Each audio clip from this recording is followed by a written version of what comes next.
Hello everyone, welcome our education channel. We learn together. ಸಮಾಜ ವಿಜ್ಞಾನ ವಿಷಯದ ಭಾರತದ ಭೂಬಳಕೆ ಹಾಗೂ ಕೃಷಿ ಮತ್ತು ಭಾರತದ ಖನಿಜ ಸಂಪನ್ಮೂಲ ಮತ್ತು ಶಕ್ತಿ ಸಂಪನ್ಮೂಲ ಈ ಎರಡೂ ಲೆಸನ್ಗಳನ್ನು ಸೇರಿಸಿ ಇದು 10ನೇ ತರಗತಿಯ ಜಿಯೋಗ್ರಫಿಯಲ್ಲಿ ಬರುವಂತಹ ಲೆಸನ್ಗಳು. ಸ್ಮಾಲ್ ಯೂನಿಟ್ಗಳು ನೋಡೋದಕ್ಕೆ ಹೋದರೆ ಬಟ್ ಕೆಲವೊಂದಿಷ್ಟು ಇಂಪಾರ್ಟೆಂಟ್ ಆಗಿ ಇರುವಂತಹ ಕ್ವಶನ್ಗಳು ಇದರಲ್ಲಿ ಇರುತ್ತೆ. ಹಾಗಾಗಿ ಈ ಎರಡೂ ಲೆಸನ್ಗಳನ್ನು ಸೇರಿ ಒಂದು ಶಾರ್ಟ್ ಆಗಿರುವಂತಹ ವಿಡಿಯೋ ಮಾಡುವಂತಹ ಉದ್ದೇಶ ಇರೋದು.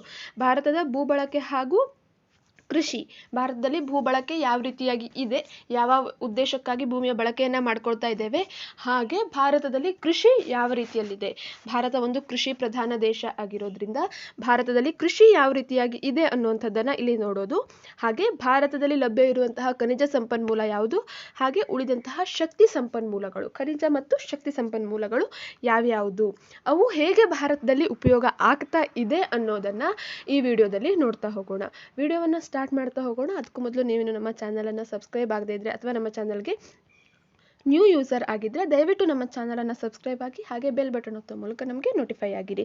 TET ಎಕ್ಸಾಮನ್ನು ಓರಿಯೆಂಟ್ ಆಗಿ ಇಟ್ಕೊಂಡು ಅಥವಾ TET ಎಕ್ಸಾಮನ್ನು ದೃಷ್ಟಿಯಲ್ಲಿ ಇಟ್ಕೊಂಡು ನಾವು ಈ ವಿಡಿಯೋವನ್ನು ಮಾಡ್ತಾ ಇರುವಂಥದ್ದು. TETಯಲ್ಲಿ ಈ ಸಮಾಜ ವಿಜ್ಞಾನ ಶಿಕ್ಷಕರಾಗುವಂಥವರು 110+ ಸ್ಕೋರನ್ನು ಮಾಡಲಿಕ್ಕೆ ಈಸಿ ಆಗಬೇಕು ಅನ್ನೋ ಕಾರಣಕ್ಕಾಗಿ ಯಾವ್ಯಾವ ಲೆಸನ್ನಲ್ಲಿ ಇಂಪಾರ್ಟೆಂಟ್ ಆಗಿರುವಂತಹ ನೋಟ್ಸ್ಗಳಿರುತ್ತೋ ಅವುಗಳನ್ನು ಕಲೆಕ್ಟ್ ಮಾಡ್ತಾ ಇರುವಂಥದ್ದು. ನೀವು ನಮ್ಮ ಚಾನಲ್ನ ಪ್ಲೇಲಿಸ್ಟನ್ನು ತೆಗೆದು ನೋಡ್ಬೋದು. ಈ ರೀತಿಯಾಗಿ ಲೆಸನ್ ವೈಸ್ ವಿಡಿಯೋಗಳು ಸಿಗುತ್ತೆ ನಿಮಗೆ.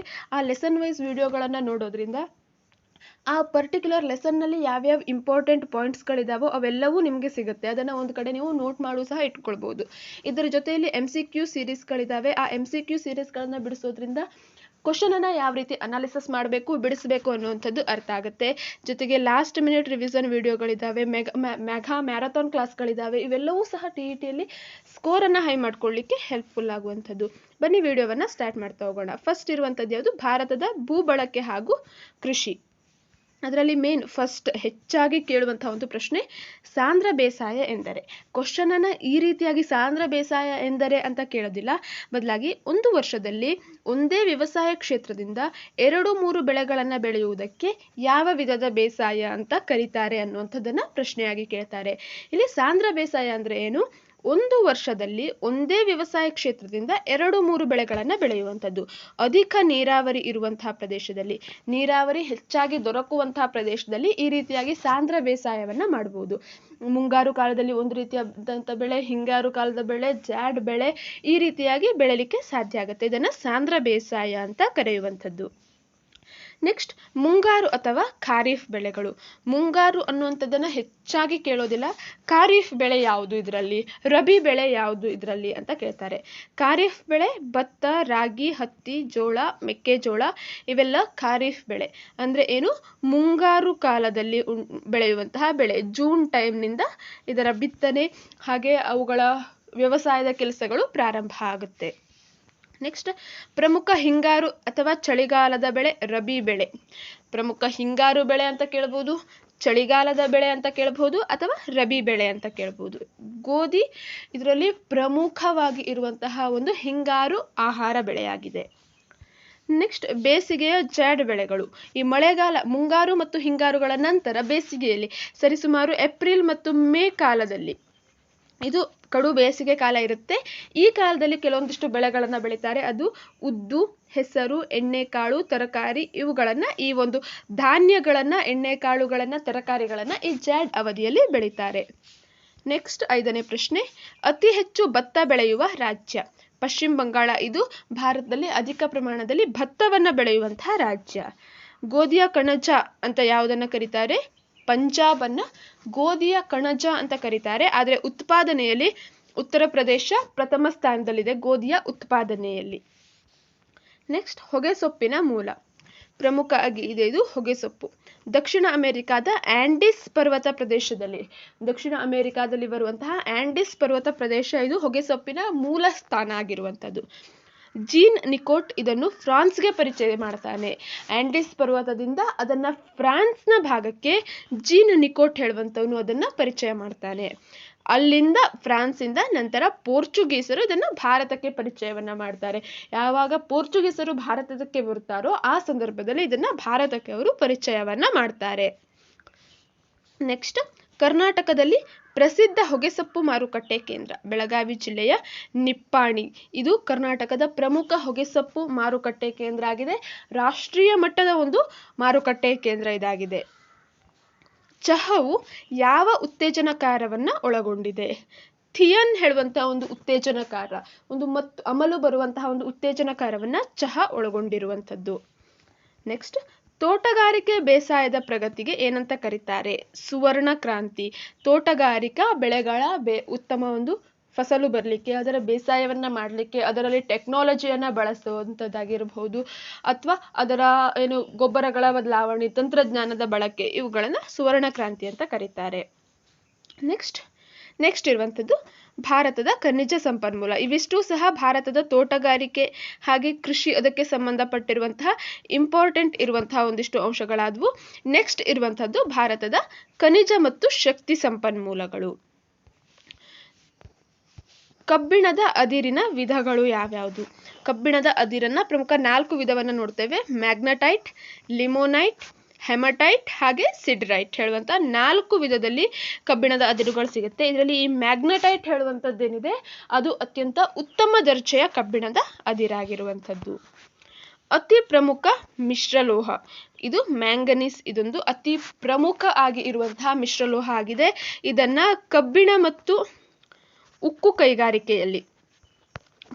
ಉಕ್ಕಿನ ಕೈಗಾರಿಕೆಯಲ್ಲಿ ಉಕ್ಕಿನ ಗಡಸುತನವನ್ನ ಹೆಚ್ಚಿಗೆ ಮಾಡಲಿಕ್ಕಾಗಿ ಈ ಮ್ಯಾಂಗನೀಸ್ ಅನ್ನ ಬಳಸ್ತಾರೆ. ಹಾಗೆ 20ನೇ ಶತಮಾನದ ಅದ್ಭುತ ಲೋಹ ಬಾಕ್ಸೈಟ್ ಅನ್ನ ಕರೀತಾರೆ. ಅಲ್ಯೂಮಿನಿಯಂ ಅನ್ನ ತಯಾರಿಕೆಯಲ್ಲಿ ಇದನ್ನ ಬಳಸ್ತಾರೆ. ಅಲ್ಯೂಮಿನಿಯಂನ ತಯಾರಿಕೆಯಲ್ಲಿ ಇದನ್ನ ಬಳಸ್ತಾರೆ. ಇದರ ಜೊತೆಗೆ ಬಹು ಉಪಯೋಗಿ ಲೋಹ ಅಂತನೂ ಸಹ ಈ ಬಾಕ್ಸೈಟ್ ಅನ್ನ ಕರೀತಾರೆ. ಅಲ್ಯೂಮಿನಿಯಂ ತೆಳುವಾದ ಹಾಳೆಯನ್ನ ಮಾಡಬಹುದು, ವಿಮಾನಗಳ ತಯಾರಿಕೆಗಳಲ್ಲೆಲ್ಲ ಇದನ್ನ ಬಳಸ್ತಾರೆ. ನೆಕ್ಸ್ಟ್ ಕಾಗೆ ಬಂಗಾರ ಅಂತ ಕರೆಯುವಂಥದ್ದನ್ನ ಅಬ್ರಕವನ್ನ ಕಾಗೆ ಬಂಗಾರ ಅಂತ ಕರೀತೇವೆ. ಭಾರತ ಏನಿದೆ ಇದು ಈ ಕಾಗೆ ಬಂಗಾರ ಅಥವಾ ಅಬ್ರಕದ ಉತ್ಪಾದನೆ ಮತ್ತು ಉತ್ಪಾದನೆಯಲ್ಲೂ ಪ್ರಥಮ ಸ್ಥಾನದಲ್ಲಿದೆ, ರಫ್ತಿನಲ್ಲೂ ಸಹ ಪ್ರಥಮ ಸ್ಥಾನದಲ್ಲಿದೆ. ಆದರೆ ಇತ್ತೀಚಿನ ದಿನಗಳಲ್ಲಿ ಈ ಕೃತಕವಾಗಿ ಅಬ್ರಕವನ್ನ ತಯಾರು ಮಾಡ್ತಾ ಇದ್ದಾರೆ. ಇದರಿಂದಾಗಿ ನೈಸರ್ಗಿಕವಾಗಿ ಸಿಗುವಂತಹ ಈ ಅಬ್ರಕದ ಬೇಡಿಕೆ ಕಡಿಮೆ ಆಗ್ತಾ ಇರುವಂಥದ್ದು. ನೆಕ್ಸ್ಟ್ 5ನೇ ಪ್ರಶ್ನೆ, ಕಪ್ಪು ಬಂಗಾರ ಅಂತ ಕರೆಯುವಂಥದ್ದು ಕಲ್ಲಿದ್ದಲನ್ನ ಕಪ್ಪು ಬಂಗಾರ ಅಂತ ಕರಿತೇವೆ. ಇದೊಂದು ಜೈವಿಕವಾಗಿ ಸಿಗುವಂಥದ್ದು. ಕಲ್ಲಿದ್ದಲು ಹೇಳುವಂಥದ್ದು ಪುರಾತನ ಕಾಲದಲ್ಲಿ ಎಷ್ಟೋ ವರ್ಷಗಳಿಂದ ಮರ ಗಿಡ ಇವುಗಳು ಭೂಮಿಯ ಅಂತರಾಳದಲ್ಲಿ ಹುಗಿದು ಹೋಗಿ ಅಧಿಕ ಉಷ್ಣ ಮತ್ತು ಒತ್ತಡದ ಪರಿಣಾಮವಾಗಿ ಕಲ್ಲಿದ್ದಲು ಉಂಟಾಗುವಂಥದ್ದು. 6ನೇ ಪ್ರಶ್ನೆ, ದ್ರವ ರೂಪದ ಚಿನ್ನ ಅಂತ ಕರೆಯುವಂಥದ್ದು ಪೆಟ್ರೋಲಿಯಂ ಅನ್ನ. ಪೆಟ್ರಾ ಮತ್ತು ಓಲಿಯಂ ಹೇಳುವಂತಹ 2 ಶಬ್ದದಿಂದ ಬಂದಿದೆ ಪೆಟ್ರೋಲಿಯಂ ಅನ್ನುವಂಥದ್ದು.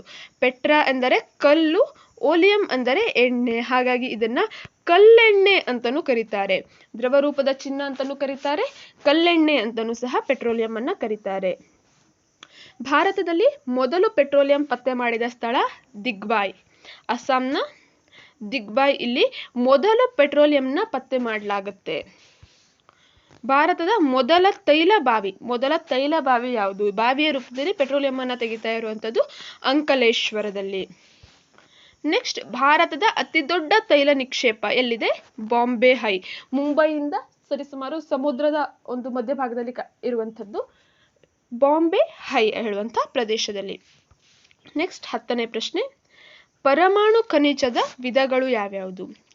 ಪರಮಾಣು ಖನಿಜದ ಪ್ರಮುಖ ವಿಧಗಳು ಯಾವ್ಯಾವುದು ಅನ್ನೋದನ್ನ ನೋಡ್ತಾ ಹೋದ್ರೆ ಯುರೇನಿಯಂ, ಥೋರಿಯಂ, ಬೆರಿಲಿಯಂ ಹಾಗೆ ಲಿಥಿಯಂ ಇವು 4 ಪ್ರಮುಖ ವಿಧಗಳು.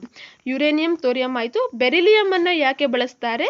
ಪರಮಾಣು ವಿದ್ಯುತ್ ಉತ್ಪಾದನೆಯಲ್ಲಿ ರಿಯಾಕ್ಟರ್ಗಳಲ್ಲಿ ಮಾಡ್ಯುಲೇಟರ್ ಕೆಲಸಕ್ಕಾಗಿ. ಪ್ರಶ್ನೆಯನ್ನ ರಿಪೀಟೆಡ್ ಆಗಿ ಕೇಳುವಂಥದ್ದು. ಪರಮಾಣು ವಿದ್ಯುತ್ ಉತ್ಪಾದನೆಯಲ್ಲಿ ರಿಯಾಕ್ಟರ್ಗಳಲ್ಲಿ ಮಾಡರೇಟರ್ಗಳ ಕೆಲಸಕ್ಕಾಗಿ ಯಾವ ಪರಮಾಣು ಖನಿಜವನ್ನ ಬಳಸ್ತಾರೆ? ಬೆರಿಲಿಯಂ ಅನ್ನ ಬಳಸ್ತಾರೆ. ಲಿಥಿಯಂ ಇದೊಂದು ಹಗುರ ಲೋಹ ಆಗಿದೆ. ಯಾವುದು ಅತಿ ಹಗುರ ಪರಮಾಣು ಲೋಹ ಆಗಿದೆ ಅನ್ನುವಂಥದ್ದನ್ನ ಕೇಳ್ಬೋದು? ಲಿಥಿಯಂ. ಹಾಗೆ ನೆಕ್ಸ್ಟ್ ಲಾಸ್ಟ್ ಪ್ರಶ್ನೆ, ಭಾರತದ ಮೊದಲ ಸೌರ ವಿದ್ಯುತ್ ಉತ್ಪಾದನಾ ಕೇಂದ್ರ ರಾಜಸ್ಥಾನದ ಬಾರ್ಮರ್ನಲ್ಲಿ ಇರುವಂಥದ್ದು. ರಾಜಸ್ಥಾನದ ಬಾರ್ಮರ್ನಲ್ಲಿ. ಒಟ್ಟು ಇದರ ಆ ಒಂದು ಲೆಸನ್ನ 10 ಪ್ರಶ್ನೆ ಹಾಗೂ ಇದರ 11 ಪ್ರಶ್ನೆಗಳನ್ನು ನಾವು ಈ ವಿಡಿಯೋದಲ್ಲಿ ನೋಡಿದ್ವಿ. ಈ ಎರಡೂ ಲೆಸನ್ನಲ್ಲಿ ಇರುವಂತಹ ಇಂಪಾರ್ಟೆಂಟ್ ಪಾಯಿಂಟ್ಸ್ಗಳು ಇವಾಗಿರುವಂಥದ್ದು. ಇದೇ ರೀತಿಯಾಗಿ ನೆಕ್ಸ್ಟ್ ವಿಡಿಯೋದಲ್ಲಿ ಇನ್ನೂ ಬೇರೆ ಲೆಸನ್ಗಳ ಈ ರೀತಿಯಾದಂಥ ಇಂಪಾರ್ಟೆಂಟ್ ನೋಟ್ಸ್ಗಳನ್ನು ನಾವು ನೋಡ್ತಾ ಹೋಗೋಣ.